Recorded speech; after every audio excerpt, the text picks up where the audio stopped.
வணக்கங்க. வணக்கம். வணக்கம் சார். வணக்கம். எங்க இருந்து பேசுறீங்க? சார் நான் கடலூர்லேருந்து பேசுகிறேன் சார். கடலூர்ல நம்ம சேனல் தெளிவா தெரியுதா? தெரியுது சார், தெரியுது. உங்களுடைய நண்பர்களுக்கு சொன்னீங்களா நம்ம டாக்டர் வர்றாரு, நம்ம சார் டாக்டர் உங்களோட தான் வராரு, ஆலோசனை தான் தாராருன்னு சொல்லுங்க. சரியா? சார் உங்களோட ப்ரோக்ராம்லாம் ரொம்ப பார்ப்பேன் சார், விரும்பி. கண்டிப்பா நான் எதையுமே மறைக்க மாட்டேன். நான் படிச்ச விஷயம், சார் நான் கேள்விப்பட்ட சார் விஷயம் நாங்கள் அத்தனையும் எளிமையா சொல்லி தருவேன். நீங்க உங்க என்ன சந்தேகம்னாலும் கேட்கலாம். சரியா? சரி, ஓகே சார். உங்களோட ஃபேவரட் சார் நாங்கள். சொல்லுங்க, உங்களுக்கு என்ன ப்ராப்ளம் ஏதாவது இருந்தா பேசலாம். சரிங்க சார், ஓகே சார். உங்களோட பேசுறது ரொம்ப கண்டிப்பா என்னுடைய தம்பிகள்கிட்ட நான் பேசுறது எனக்கே ரொம்ப சந்தோஷம் எப்பவுமே. சரி. சரிங்க சார். வேற ஒன்றும் இல்லை சார். ஆ எனக்கு திருமணமாகி ஒரு 7 வருஷம் ஆயிடுச்சு சார். 2 சரி. குழந்தைகள்லாம் இருக்காங்க. குழந்தை ரொம்ப இருக்கா? சந்தோஷமாக. 2 குழந்தை இருக்கிறாங்க சார். ஆண்டவன் முன்னிட்டுல ஒரு ஓ, பிரச்சனையும் கிடையாது. நல்லாத்தான் போய்கிட்டு இருக்கு சார். ஓகே. ஆஹ் இப்ப திடீர்னு ஒரு 2 நாளைக்கு முன்னாடி என் துணைவியார் செக்ஸ் வச்சுக்கிட்டாங்க சார். அவங்க பாத்தீங்கன்னா திடீர்னு பிளட் அவங்ககிட்ட இருந்து வருது சார். எங்க இல்ல, நீங்க எனக்கு பயமா நீங்க இருக்கு. செக்ஸ் வச்சிருக்கிறப்ப அவங்ககிட்ட இருந்து வந்ததா? ஆமா சார். சரி. அதுதான் கால் பண்ணி ஏதாச்சும் சண்டையில பேசி விளையாடுறதுக்கு தீர்வு சொன்னீங்கன்னா நல்லா இருக்குங்க. கண்டிப்பா. அதுக்கப்புறம் நீங்க செக்ஸ் வச்சுக்கிட்டீங்களா? அதுக்கடுத்து வைக்கிறது பயமா இல்லையா? அதை வச்சு ஒரு 2 நாள் ஆகுங்க. இல்ல, இப்ப ஆண் உறுப்புல இருந்து ரத்தம் வரல, பெண் உறுப்புல இருந்து ரத்தம் வந்தது, அப்படித்தானே? ஆமாங்க. இப்ப பெண்ணூருக்குள்ள இருந்து ஒரு பீரியட் டயத்துல எப்படி வெளியேறுமோ அதே மாதிரியே வெளியேறுச்சுங்க. ஆனா பீரியட் நான் ஓகே. கேட்டேன், பீரியட் டைமே கிடையாதுங்க. சரி, அதாவது என்ன அப்படின்னா சில நேரங்கள்ல ஆணுக்கு ஆமாங்க. எப்படி யூரினரி ட்ராக் இன்ஃபெக்ஷன் இருக்கோ அதே மாதிரி பெண்ணுக்கும் அவங்களுக்கு யூரினரி ட்ராக்ல சில நேரங்கள்ல இன்ஃபெக்ஷன் இருக்கும். அந்த இன்ஃபெக்ஷனை அவங்க சரியா முறையா கண்டுக்காம இருக்கிறப்ப சில நேரத்துல வெள்ளைப்படுதல் அதிகமா இருக்கும். வெள்ளைப்படுதல் அவங்களுக்கு இருக்கா? வெள்ளைப்படுதல்லாம் அவ்வளவா இருக்காதுங்க. சரி, ஓகே. சோ அப்ப என்ன அப்படின்னா இந்த பெண்ணுறுப்புல ம். நாம சொல்லுவோம், அதாவது பெண்ணுறுப்புல மொத்தம் 4 உதடுகள் இருக்கும். மேல இருக்கிறது ம். மேஜர் லேபியான்னு சொல்லுவோம், 2 உதடுகள் இருக்கும். அதுக்கு கீழே 2 உதடுகள் இருக்கும். மொத்தம் 4 உதடுகள் இருக்கும். அந்த உதடுகளை தாண்டி பெண்ணுறுப்பு குழாய் மாதிரி ஒண்ணு இருக்கும். அதுக்கு பேர் வெஜினல் கேனல்னு சொல்லுவோம். இந்த வெஜினல் கேனல்ல சில நேரத்துல சில தொற்றுகள் உருவாகி அங்க சின்ன சின்ன மறு மாதிரி சில கட்டிகள் வரும். இன்னும் சில நேரத்துல கொஞ்சம் பெரிய சைஸ்ல சிஸ்டிக் மாதிரி சில கட்டிகள் வரும். சரி. இது உஷ்ண அடிப்படையிலையும் யூரினரி ட்ராக் இன்ஃபெக்ஷன் அடிப்படையிலையும் இது வளர்ந்து பெருசா இருக்கும். சோ அந்த மாதிரி இருக்கிற சரிங்க. நேரத்துல நீங்க உறவு கொண்டீங்க அப்படின்னா அந்த கட்டிகள்ல ஆணுறுப்புல ஒரு உராய்தல் ஆணுறுப்பு ஏற்படுத்தி அங்க உள்ள கட்டி சீலாவோ ரத்தமாகவோ வர்றதுக்கு நிறைய வாய்ப்பு உண்டு. சோ அப்ப நீங்க என்ன பண்ணணும் சரிங்க. அப்படின்னா இதுக்கு ஒரு தீர்வு அப்படின்னு பாக்குறப்ப முதல்ல ஏதாவது ஒரு மருத்துவமனைக்கு போய் ஒரு மகப்பேறு மருத்துவரை பார்த்து, பெண்களுக்கான ம். மருத்துவரை பார்த்து அவங்களுடைய ம். யோனியை நீங்க பரிசோதனை பண்ணணும். அதுல ஏதாவது கட்டி இருக்கா, கலலை இருக்கா, இல்ல ரத்த கீறல் இருக்கா, அதெல்லாம் நீங்க ட்ரீட்மெண்ட்டா பார்க்கணும். ஏன் இன்னைக்கு உங்களுக்கு ம். பிளட் அவங்களுக்கு வந்ததுனால அதுல இருந்து பயந்தாச்சு அப்படின்னா சோ அதற்கான ரெமடி என்ன அப்படின்னு ஒரு கேள்வி வருது இல்லையா? சில நேரத்துல ஆமா ரணமா சார். இருந்ததுன்னா அதை ஆத்திரலாம். சில நேரத்துல ரத்த கசிவா இருந்தாலும் அதை சரி பண்ணிடலாம். சில நேரத்துல சின்ன சின்ன சிஸ்டிக் கண்டிஷனா இருந்தாலும் அதையும் சரி பண்ணிடலாம். சோ அதுக்கு பெஸ்ட் ரெமடி என்ன அப்படின்னா வாழைத்தண்டும் வெள்ளை பூசணியும் தான். நீங்க என்ன பண்ணணும் அப்படின்னா வாழைத்தண்டை நல்ல சிறுபருப்பு போட்டு சாம்பாரா ம். செஞ்சு டெய்லி ஒரு வேளை அவங்கள சாப்பிட சொல்லுங்க. அதே மாதிரி வெள்ளை பூசணியை வாங்கி ஒரு 100 கிராம் ம். அளவுக்கு எடுத்து அதுல உள்ள தோலெல்லாம் எடுத்துட்டு அதுல உள்ள விதையும் எடுத்துட்டு சின்ன சின்ன துண்டா கட் பண்ணி மிக்சியில ம். போட்டு ஒரு 4 சரிங்க. முந்திரி பருப்பை நல்லா ஊற வச்சு அதையும் அந்த மிக்சியில ம். சேர்த்து நாட்டு ம். சர்க்கரை நல்லா ஒரு 2 ஸ்பூன் போட்டு கொஞ்சம் தண்ணி ஊற்றி சரிங்க. நல்லா ம். அரைச்சு அந்த அரைச்ச ம். விழுத நல்லா வடிகட்டி அந்த வடிகட்டி ம். பாத்தீங்கன்னா ஒரு டிகாஷன் மாதிரி இருக்கும். ஒரு டீ சரிங்க. டிகாஷன் மாதிரி இருக்கும். அதை ம். ரெகுலரா அவங்க காலையில நைட்டு அல்லது ம். தினசரி ஒரு வேளை விடாம தொடர்ந்து ம். சாப்பிட்டாங்கன்னா அந்த ரத்தப்போக்கு சரியாயிடும். ஸோ இது கைமுறை வைத்தியம். இதையும் பண்ணலாம். இல்ல நீங்க ம். மருத்துவமனைக்கு போய் ஒரு ப்ராப்பரான சிகிச்சையும் பரிசோதனை அடிப்படையில நீங்க பண்ணிக்கலாம். அதே மாதிரி வந்து அந்த உஷ்ணம் தணிக்கக்கூடிய அளவுக்கு வந்து ரெகுலரா கொடுக்கலாம். அதே போல வந்து அசோகப்பட்டை அப்படின்னு சொல்லி நாட்டு மருந்து கடையில கிடைக்கும். அந்த அசோகப்பட்டையை வாங்கிட்டு வந்து 1-2 தட்டி ஒரு 50 கிராம் போட்டு அதுல ஒரு 4 டம்ளர் தண்ணியை ஊத்தி 4ல் 1 பாகமா சுண்ட காய்ச்சி அந்த கஷாயத்தை வடிகட்டி அதையும் சாப்பிடலாம். அதுவும் நல்ல பலன் கிடைக்கும். உணவுல வந்து வாழைப்பூ, சுண்டக்காய், பிஞ்சு காய்கறிகள், பீர்க்கம் பிஞ்சு, புடலம் பிஞ்சு, முருங்கை பிஞ்சு, அது மாதிரி இந்த மாதிரி உணவுகள், கோவைக்காய், வெண்டைக்காய், இதெல்லாம் வந்து சாப்பிட்றப்ப இதெல்லாம் வந்து ரணம் மாற்றி வகையில சேரும். ஸோ அப்போ வந்து அந்த ரணம் எல்லாமே முழுமையா மாறுறதுக்கும் இந்த உணவுகள் கை கொடுக்கும். ஸோ இதை வந்து அப்படியே விட்டுறாதீங்க. ஒன்று மருத்துவமனை போய் வைத்தியம் பாருங்க, இல்லை அப்படின்னா நான் சொன்ன உணவு முறைகளை ஃபாலோ பண்ணி அதற்கப்புறமா ஒரு முறை போய் பரிசோதனை பண்றது ரொம்ப ரொம்ப நல்லது. So be alert. நன்றி. ஸோ நாம வந்து உணவு பட்டியலை பத்தி பார்த்துட்டு இருக்கிறோம். ஒரு கேள்வி கேட்டாங்க, இந்த ரத்தப்போக்குன்றது சாதாரண விஷயம் இல்லை.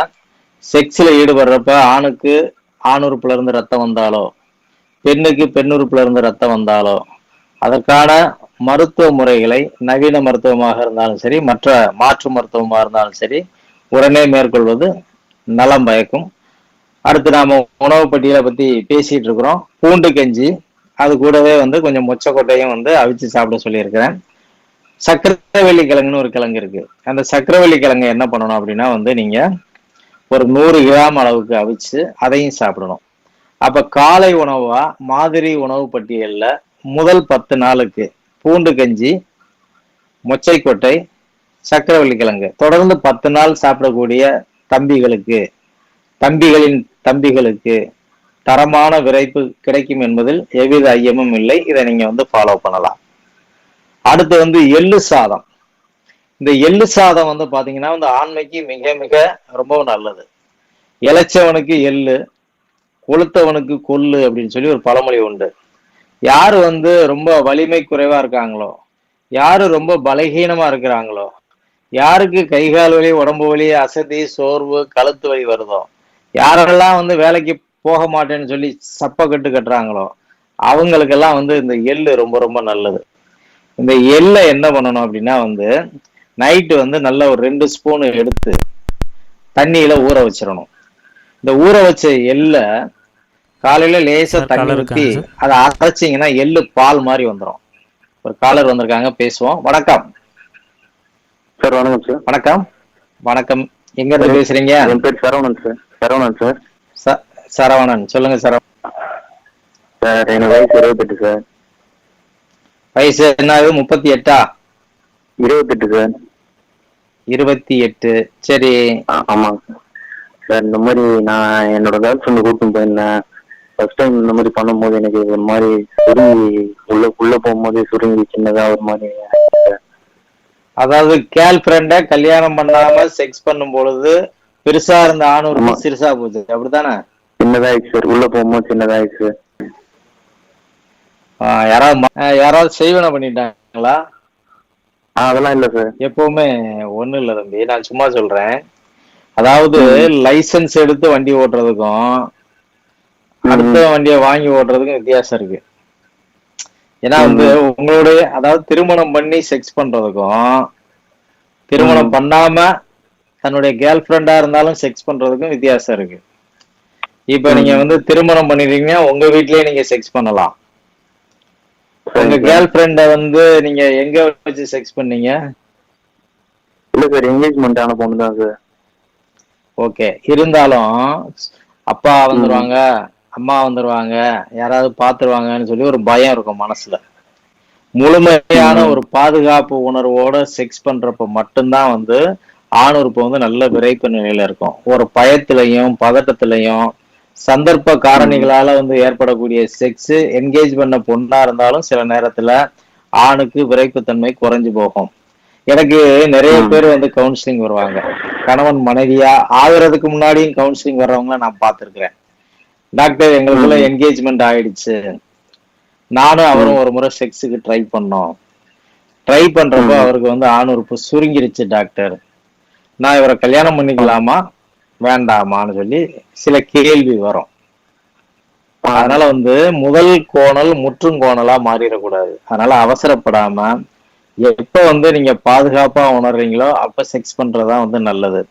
முதல்ல வந்து அந்த பய அடிப்படையில, படபடப்பு அடிப்படையில, முதல்ல செக்ஸ் பண்ணக்கூடிய அந்த தன்மை அடிப்படையில தன்னால செக்ஸ் முழுமையா பண்ண முடியுமா முடியாதான்னு சொல்லி உங்களுக்கு நீங்களே பட்டிமன்றம் போடுவீங்க.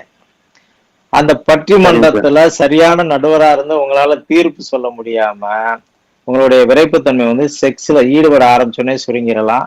இல்ல பெண் உறுப்பு வந்து முதல்ல வந்து ஆண் உறுப்பை உள்வாங்கக்கூடிய அந்த நேரத்துல பெண்ணுக்கு உண்டாகக்கூடிய அசௌகரியமான சூழலாலையும் வந்து உங்களுடைய ஆண் உறுப்பு வந்து சுருங்கி விடலாம். அதனால ஒரு முறை சுருங்கிருச்சே அப்படின்னு சொல்லி வாழ்க்கையை வெறுக்கிறது முட்டாள்தனம். சரியா? அதனால அது எதனால சுருங்கியது, அன்னைக்கு உங்களுடைய மனநிலை எப்படி இருந்தது, அதெல்லாம் நீங்க வந்து யோசிச்சு பாருங்க. கண்டிப்பா நான் சொன்ன மாதிரிதான் இருக்கும். இருந்தாலும் நீங்க என்ன பண்ணுங்க, உங்களுடைய உடம்ப நல்ல உணவு சாப்பிட்டு நல்ல மருந்துகளை சாப்பிட்டு தேத்துங்க. ஒரு ஆணுக்கு வந்து எரெக்ஷன்றது வந்து நல்லா ஸ்டிப்னஸா இருக்கணும். பென்சில், நடராஜ் பென்சில் மாதிரி இருக்கணும். எப்படி ஸ்டிப்பா இருக்கணும்.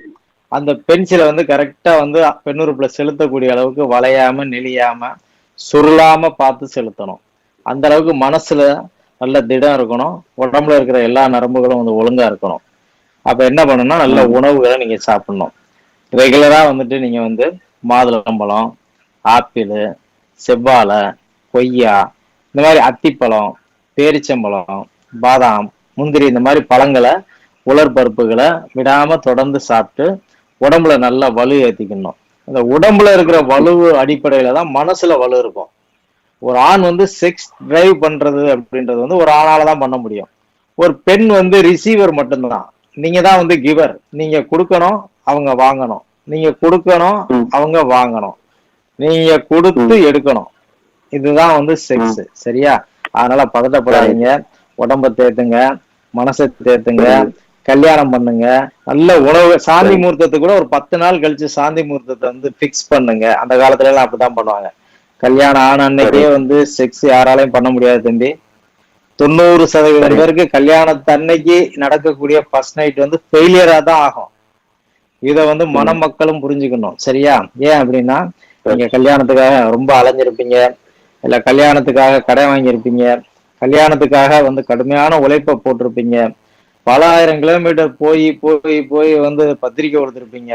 ஸோ இதெல்லாம் சேர்ந்து ஒரு நெருக்கடியை வந்து அன்னைக்கே வைக்கக்கூடிய ஃபர்ஸ்ட் நைட்ல வந்து உண்டாகும். சரியா? ஸோ அதனாலதான் வந்து ஒரு 10 நாள் கழிச்சு நல்ல ரிலாக்ஸ் ஆகி நீங்களும் உங்க மனைவி நல்லா பேசி சிரிச்சு பார்த்து முத்தங்களை பரிமாறி கட்டி அணைச்சு கடைசியில கட்டிலுக்கு போறப்ப அவங்களுக்கும் ஒரு லூப்ரிகேஷன் இருக்கும், உங்களுக்கும் ஒரு லூப்ரிகேஷன் இருக்கும். அவங்களுக்கும் வந்து ஆக்சிடோசின்னு சொல்லக்கூடிய அந்த கெமிக்கல் காம்பவுண்ட் ஹார்மோன் வந்து சுரக்கும். உங்களுக்கும் அந்த காம்பவுண்ட் வந்து அந்த கெமிக்கல் காம்பவுண்ட் வந்து சுரக்கும். ஸோ 2 பேரும் வந்து ஒரு சேர ஒரே காதலோட ஒரே காமத்தோட ஒன்னா சேர்றப்ப கண்டிப்பா வந்து செக்ஸ்ல வந்து சக்சஸ் ஆகும். அதனால வந்து ஆண் என்னைக்குமே தலை குனிய வேண்டாம். உடம்ப தேத்துங்க, மனசை தேத்துங்க, நல்ல உணவை சாப்பிடுங்க, நல்ல மருந்தை எடுத்துக்கங்க, நல்ல தைரியமா இருங்க. மறுபடியும் விரைப்பு வர்றப்ப கண்டிப்பா உங்களால வந்து வெற்றி கொடி கட்ட முடியும். நன்றி. சோ நல்ல கேள்வி கேட்டாரு. நிறைய பேருக்கு இந்த பிரச்சனை இருக்கு. அதாவது என்கிட்ட ஒரு கவுன்சிலிங் ஒரு பையன் வர்றான். அந்த பையன் வந்துட்டு, டாக்டர் இந்த மாதிரி எனக்கு வந்து கல்யாணம் வந்து ஃபிக்ஸ் பண்ணியிருந்தாங்க, என்கேஜ்மெண்ட்டும் ஆயிடுச்சு. அப்போ வந்து ஒரு நாள் வந்து நானும் என்னுடைய லவ்வரும் வந்து பீச்சுக்கு போனோம். பீச்சுக்கு போனோடனே என் லவர் சொன்னா, உன்னுடைய ஆணுறுப்பை காட்டு, நான் தொட்டு பார்க்கணும். அது பெருசா இருந்தா கல்யாணம், சிறுசா இருந்தா கட்டு, கல்யாணம் கிடையாது அப்படின்னு அவன் சொன்ன உடனே இவனுக்கு வந்து வந்த விரைப்பு தானா சுருங்கி போச்சு. அப்ப என்ன அப்படின்னா வந்து இன்னைக்கெல்லாம் வந்து நீளம் பார்த்து கல்யாணம் பண்ணக்கூடிய காலகட்டத்துல நாம வாழ்ந்துகிட்டு இருக்கிறோம். காதலோட ஆழத்தை பார்த்து கல்யாணம் எல்லாம் இன்னைக்கு வரல அப்படின்னு சொல்லலாம். சரியா? ஒரு சிலர் இதுக்கு விதிவிலக்கா இருக்கலாம். ஸோ அதனால வந்து திருமண பந்தத்துல இணையக்கூடியவர்கள் நல்ல ஒரு வரைமுறையோட ஒரு வரையறையோட அந்த திருமண பந்தத்துக்குள்ள இணைஞ்சு ஒருத்தர் புரிஞ்சு அதுக்கப்புறம் தான் வந்து திருமணம் பண்ணணும். இந்த கவுன்சிலிங் அந்த பையன் சொல்றான், என்னுடைய ஆணுறுப்பை அவள் தொட்டு பார்த்ததும் என்ன இது இவ்வளவு சின்னதா இருக்கு என்று சொன்னால், கல்யாணம் நடக்கல டாக்டர்னு சொல்லி கண்ணீர் விட்டால்தான் அந்த பையன். சரியா? சோ அதனால வந்து கல்யாணத்துக்கு முன்னாடி செக்ஸ் என்பதை எப்பொழுதுமே ஆதரிக்க முடியாது. அது வந்து உங்களுக்கு நிச்சயம் பண்ணப்பட்ட பெண்ணா இருந்தாலும் சரி, நிச்சயம் பண்ணப்படாத கேர்ள் ஃப்ரெண்டா இருந்தாலும் சரி, இதுல பல விளைவுகள், பக்க விளைவுகள் வரும். சரியா? அதனால கவனமா இருக்கணும். நம்ம எள்ளு சாதத்தை பத்தி பேசிட்டு இருந்தோம். 2 ஸ்பூன் எள்ள தண்ணியில ஊற வச்சு இரவு நேரத்துல வச்சிருங்க. காலையில எழுந்த உடனே வந்து அந்த எள்ளை நல்லா கொஞ்சம் தண்ணி சேர்த்து அரைச்சு எள்ளு பால் மாதிரி பிழியணும். அந்த பிழிஞ்ச எள்ளு பால்ல கொஞ்சம் அரிசியும் சேர்த்து, இன்னும் தேவையான அளவுக்கு தண்ணி சேர்த்து நீங்க அதை வந்து ரைஸா வந்து ரெடி பண்ணணும். எள்ளு பால்ல அரிசியை போட்டு செய்யக்கூடிய ரைஸ், இதுதான் வந்து எள்ளு சாதம்னு சொல்லுவோம். ஒரு சிலர் என்ன பண்ணுவாங்கன்னா, கொஞ்சம் சீரகத்தையும் எள்ளையும் நல்லா நெய்யில வறுத்து அதை அரிசியில போட்டு அதை வந்து சாதமா பண்ணுவாங்க. அதுவும் எள்ளு சாதம் தான். உங்களுக்கு எந்த மெத்தட் வந்து எளிமையா இருக்கோ அந்த மெத்தட்ல வந்து எள்ளு சாதம் பண்ணி அதை ரெகுலரா நீங்க வந்து சாப்பிடணும் 10 நாளைக்கு. நான் முதல் சொன்ன பூண்டு கஞ்சி, மொச்சக்கொட்டை, சக்கரவள்ளி கிழங்கு, இது 10 நாள் தொடர்ந்து சாப்பிடணும். அடுத்து எள்ளுப்பால், அதாவது எள்ளு சாதம், இது வந்து 10 நாள் தொடர்ந்து சாப்பிடணும். இதோட சைடா இருக்கக்கூடிய உணவுகள்ல காராமணியை வந்து நீங்க வந்து இரவு நேரத்துல ஊற வச்சு அதை நல்லா வேக வச்சு இந்த எள்ளு சாதத்தையும் காராமணியவும் சாப்பிடணும். அல்லது ராஜ்மான்னு சொல்லுவோம், சில பருப்பு கிடைக்கும், அந்த ராஜ்மாவையும் அதே மாதிரி எடுத்து சாப்பிடலாம். ஒரு 100 கிராம் மரவள்ளி கிழங்கு எடுத்து அதையும் நல்லா அவிச்சு அதையும் வந்து நீங்க வந்து தாராளமா சாப்பிடலாம். ஆக முதல் 10 நாள் பூண்டு கஞ்சி, மொச்சக்கொட்டை அவியல், சக்கரவள்ளி கிழங்கு. அடுத்த 10 நாளைக்கு எள்ளு சாதம், காராமணி அவியல், மரவள்ளி கிழங்கு. சோ இந்த மாதிரி நீங்க வந்து அடுத்த 10 நாள் சாப்பிடணும்.